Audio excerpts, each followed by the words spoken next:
Coucou tout le monde, j'espère que vous allez bien. Je vais prendre la question de Josiane qui a été posée là dans les commentaires, que je remercie d'avance. J'espère que tu vas bien, Josiane. Et c'est une question aussi qui revient très très souvent chez les chasers. Donc la question c'est pourquoi le runner ne verbalise pas son fonctionnement et ses besoins au chaser, parce que ça serait beaucoup plus simple du coup d'avancer ensemble. Alors je vais y répondre en tant que runneuse, comme si on me posait la question à moi, pourquoi je ne verbalise pas mon fonctionnement et mes besoins. Donc ça vient de l'enfance, avec des parents qui n'écoutaient pas nos besoins, comme si on était inexistant et que ce qu'on était, ce qu'on avait besoin, ce qu'on ressentait, ce qu'on voulait n'avait pas d'intérêt. Et donc on a pris l'habitude petit de ne pas exprimer ses besoins, comme si les personnes en face de nous n'en voyaient pas l'intérêt. Et à l'âge adulte, quand on rencontre des gens, on cherche plutôt à écouter l'autre, à écouter les besoins de l'autre, à observer l'autre, mais on cherche pas forcément à expliquer notre propre fonctionnement et nos besoins. C'est-à-dire que c'est pas quelque chose qui nous paraît utile, pertinent ou intéressant pour les autres, parce que on a grandi dans un contexte où du coup on était plutôt insignifiant par rapport à notre famille, si je peux dire ça comme ça, parce que ma famille a quand même beaucoup d'amour pour moi, mais dans les comportements, j'ai eu toujours ce sentiment d'être mise un peu de côté. Quand j'exprimais, parce qu'à l'âge adulte, j'ai fait des thérapies et j'ai commencé à comprendre que mon problème était que je n'exprimais pas. Donc quand j'ai commencé à exprimer les choses à ma famille, j'ai ressenti qu'il y avait un mur, comme si les personnes ne voulaient pas entendre ce que je ressentais, ce que je vivais, parce que ça les renvoyait aussi à des choses qu'ils ne voulaient pas les regarder. Et du coup, j'ai continué à l'âge adulte de ne pas m'ouvrir, parce que j'avais ce ressenti-là que les personnes n'étaient pas accueillantes ni bienveillantes envers mes besoins. Par exemple, c'est un exemple tout bête. Pour mon père, par exemple, je lui ai expliqué que je n'aimais pas parler au téléphone et que je préférais recevoir des messages écrits ou même des messages vocaux sur WhatsApp. Et en fait, il continue à me téléphoner régulièrement comme si je n'avais rien dit. Donc du coup, en voyant ce comportement-là, j'en conclus intérieurement que mon besoin n'est pas pris en compte et que en fait ce que je suis n'intéresse personne, quoi. C'est un réflexe que les runners vont avoir parce qu'ils vivent des expériences comme ça, mais c'est pas seulement dans la famille, ça va être aussi dans le domaine amical, au travail et dans les relations amoureuses qu'on aura avec des chasers au départ.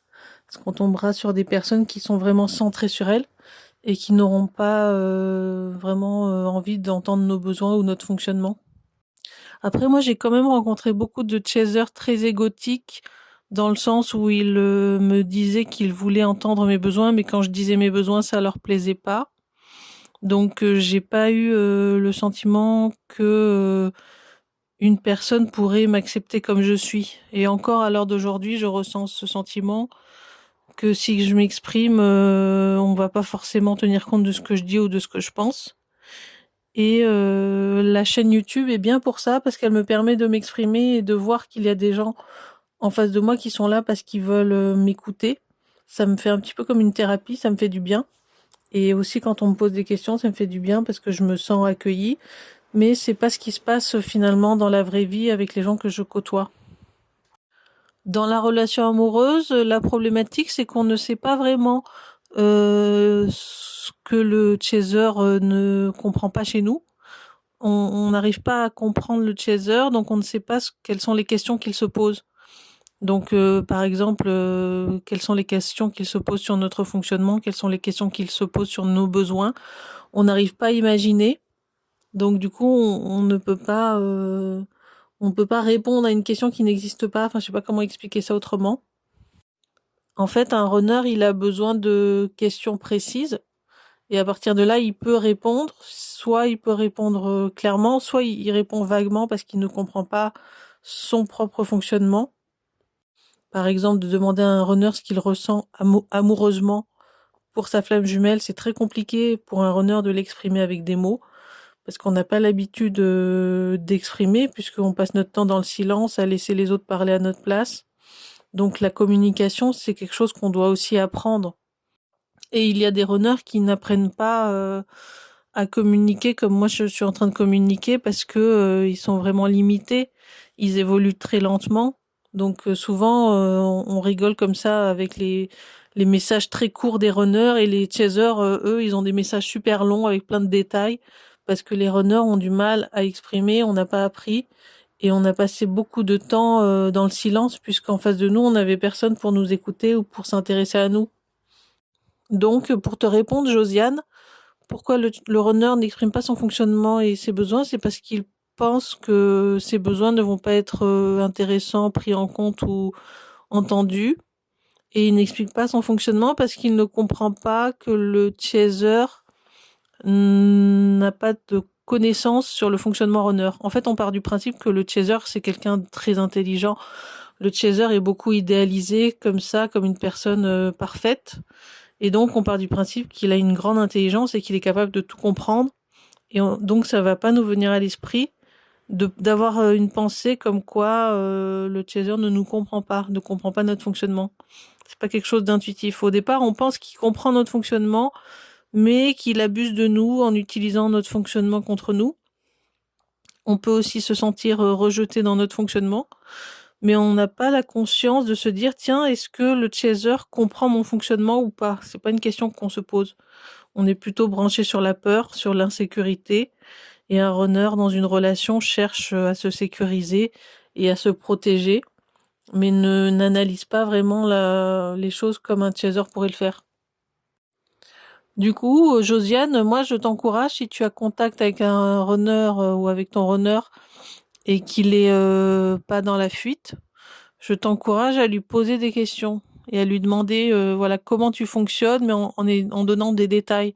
Par exemple en disant comment tu fonctionnes dans ton rapport à l'amitié, par exemple. D'essayer d'avoir une question assez précise pour que le runner puisse y réfléchir, mais après, c'est vrai qu'on a du mal à mettre des mots et on a du mal à imaginer que quand on va parler, la personne va s'intéresser à ce qu'on dit. Ça, c'est quelque chose qui revient. Et donc, on préfère le silence, ou on préfère être assez bref pour pas déranger. Hein. L'idée, c'est ça finalement. C'est je te parle, mais je te parle pas trop pour éviter de te déranger, parce que de toute façon, ce que je suis n'est pas intéressant et mes besoins ne sont pas intéressants non plus, quoi. Après, le chaser aussi, des fois, sans le faire exprès, appuie sur cette interprétation-là. C'est-à-dire que le fonctionnement du chaser va donner l'impression au runner qu'il n'a pas de valeur, qu'il n'est pas intéressant. Mais ça, c'est vraiment compliqué à expliquer. Je saurais pas l'expliquer là au chaser, mais j'ai remarqué ça, moi, par contre, dans mon parcours, que ma flamme jumelle, souvent, elle me donnait le sentiment que j'étais insignifiante, que mes besoins n'étaient pas pris en compte et que mon fonctionnement n'était pas intéressant, mais elle le faisait sans faire exprès. Elle s'en rendait pas compte, en fait, puisque son but n'était pas de me faire du mal. Mais en tant que runner, on va interpréter le fonctionnement du chaser de façon parfois dévalorisante aussi. Donc là, le chaser n'y peut rien.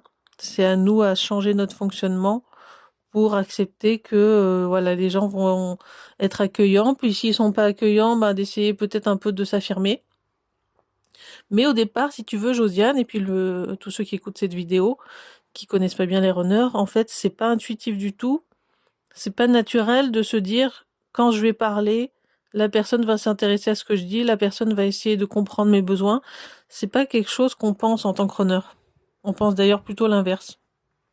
Donc, imagine-toi, Josiane, que tu as le sentiment d'être insignifiante, que tes besoins ne semblent pas intéressants. Est-ce que tu te mettrais à parler? C'est juste pour te mettre dans la peau d'un runner. Du coup, ça donne l'impression que on doit se faire tout petit et que c'est l'autre qui doit prendre tout l'espace et toute la place. D'ailleurs, on laisse la place au chaser. Alors, quand je dis laisser la place, ça veut dire laisser le chaser communiquer le plus dans la discussion. Parce qu'un runner, il part du principe que si le chaser il veut prendre sa place, alors on doit le laisser. Et on a souvent tendance à être passif dans la discussion parce que on a l'impression que le chaser veut plus être présent. Après, c'est compliqué d'expliquer son fonctionnement quand on le comprend pas très bien aussi. Hein. En tant que runner, au départ, on comprend pas notre propre fonctionnement, on voit juste qu'on fonctionne pas comme tout le monde. Moi, en tout cas, je fonctionne pas comme ma famille, parce que toute ma famille, ce sont des chasers. Donc on se dit, tiens, c'est bizarre, on fonctionne pas comme tout le monde. Quand on parle, les personnes ne veulent pas entendre nos besoins ou font comme si on n'existait pas. C'est bizarre, voilà, mais après, on comprend pas plus que ça.